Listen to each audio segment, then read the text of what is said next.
I want to explore this very concept that we usually speak about, like human rights. What does it really mean to have a right to be a human?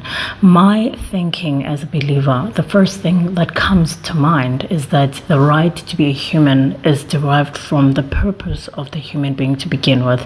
If you want to understand the purpose of something, you truly have to actually start with why it was created. You have to inquire with the creator of that thing. A lot of people would like to deny the fact that God exists and go about their lives in a way that suits them. Even when it doesn't work, nevertheless, it's something that a lot of people just find themselves into.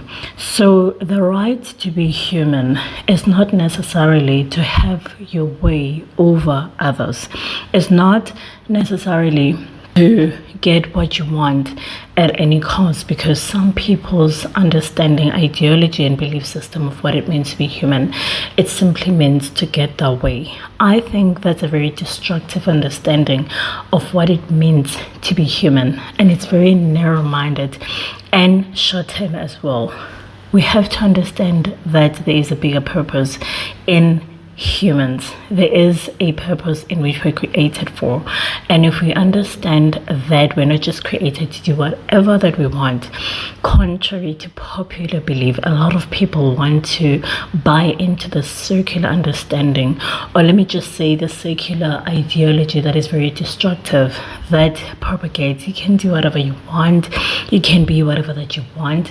The truth of the matter is, even when that sounds liberal to the mind, but it actually isn't, because true freedom doesn't start without, or it's not external. It's actually something that starts from within. Nobody can actually hand you your freedom. You know, there has been multiple studies that have been done, I think, on flies. If you take flies and you put them in a container for, I think, a few hours or so, and you open the bottle, apparently the flies will continue to fly at the height of the container, because they just got accustomed to flying in the particular way. And I think it's often the same with human beings, that at times we can be deceived in thinking that our freedom is in institutions and in people as well. But the truth of the matter is, our freedom is in knowing who we are. The great thing about God is that He actually made a way for us to have a life of freedom, true liberty, in abundance before the foundations of the earth. And it's something that a lot of people don't necessarily equate with the right to actually being. In life, it's not what you have that will liberate you. It's not the degrees that you have, because we do know that now more than ever, we have a lot of intelligence without wisdom. We have a lot of knowledge without faith, a lot of desire without love, which in my opinion only captivates the human soul and keeps it in bondage and in the cycle of trying to be and trying to have, as opposed to being, hence human being.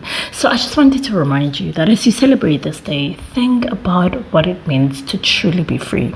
Think about what it would take for you to actually live a life of freedom and servitude that is not necessarily based on the systems that govern the country, that is not based on external people and what people allow you to do or don't allow you to do, but that is truly based on an understanding of who you are as a child of God, that you're created to actually image and express Him. And as I had mentioned earlier, that you're not created for anything, you are created for a specific thing. And when you know the specific thing, that is where your liberty comes, because then you get to understand yourself a little bit better. Then you get to say, that is why perhaps I had the struggles that I've had. That is why I'm drawn to the things that I'm drawn to. It is because because God wants me to actually express Him in this particular way. And that is freedom, to actually get to a place where you can live a life of purpose, because I can tell you now that nothing will bring you purpose more than you knowing your purpose and taking that purpose and serving God and others with it. So as we celebrate this day, just remember that human beings are beings that are created to actually fellowship with God. We are created to actually image Him. We are created with a purpose, and we're created for a specific task. And the only thing that will truly liberate you, if I can put a twist to this human rights, is when you know who you are and when you leave that out, because connection is extremely important, and connection with yourself and with others doesn't necessarily come from a stated system by someone else.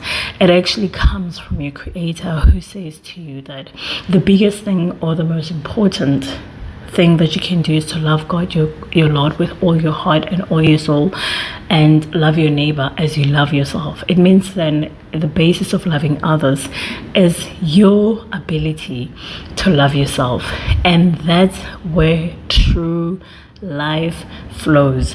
When you're able to have a healthy relationship with yourself, that becomes the foundation of relationships that you have with others, and you're also able to uplift others and look at people as a means to an end. So enjoy this day and contemplate on the things that truly matter in this world, and don't be distracted with entertainment and ideologies that are simply fleeting and very superficial, as opposed to really truly the essence of the person that God has created you to be, and the contribution that He would have you make in this world. Because I know that the more people find the purpose, the better the world will be, because all of a sudden people are not just going to be jealous and competitive in useless tasks and all these things. We'll focus on what it is that we ought to do, and we'll do it with all of our hearts, because we would know